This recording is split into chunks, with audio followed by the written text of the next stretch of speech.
Hi friends, ఇక్కడ question చూస్తే ఒక వస్తువుపై వరుసగా 10%, 20%, 30% రుసుములు ఇచ్చిన ఇది వరుస డిస్కౌంట్ కి సంబంధించిన క్వశ్చన్. మొత్తంగా ఎంత శాతం రుసుము ఇచ్చినట్టు అని అంటున్నాడు. మనం మామూలుగా అయితే ఏం చేస్తాము, 10, 20, 30 అన్నాడు కదా, వరుసగా అన్నాడు కాబట్టి అదంతా టోటల్ చేస్తే 60% టోటల్ డిస్కౌంట్ ఇచ్చాడు అని అనుకోవచ్చు. కానీ అది రాంగ్.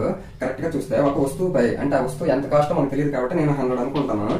100 రూపీస్ ఉన్న వస్తువు పైన ఫస్ట్ 10% డిస్కౌంట్ ఇచ్చాడు. అంటే ప్రతి 100 రూపాయల మీద 10 రూపాయలు తగ్గించాడు. అంటే ఏంటి, 90 రూపాయలు కమ్మాడు. ఇది ఫస్ట్ డిస్కౌంట్. ఆ తర్వాత అటువంటి వరుస డిస్కౌంట్లు ఇంకెన్ని ఉన్నాయి, ఇంకొక 2 ఉన్నాయి. కాబట్టి 20% అన్నాడంటే 80 రూపీస్ కి అమ్మినట్టు.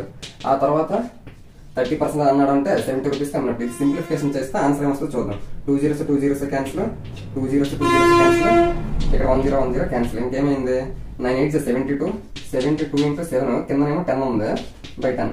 చూస్తే 7 2s 14, 4 1, 7 4s 49 plus 1 50. అంటే 10 పోయిందంటే పైన ఒక స్థానం తర్వాత పాయింట్ వస్తుంది. అంటే 50.4 అయింది. అంటే మొదట్లో 100 రూపాయలు ఉండే వస్తువు 50.4 రూపాయలకి అమ్మాడు అంటే అర్థం అంటే, ఇప్పుడు ఇది డిస్కౌంట్ అనుకుంటారు చాలా మంది. ఇది డిస్కౌంట్ కాదు, ఇది అమ్మింది. అంటే 100 రూపాయలు అనుకున్న వస్తువు 50.4కి అమ్మాడు అంటే 49.6% డిస్కౌంట్ ఇచ్చాడు అని అర్థం చేసుకోవచ్చు. ఆప్షన్స్ లో 60% ఉంటుంది, 50.4% కూడా ఉంటుంది. ఆ రెండు కూడా కాదు. మనకు కావాల్సింది ఏంటి, 49.6% అనేది డిస్కౌంట్ గా చెప్పుకోవచ్చు.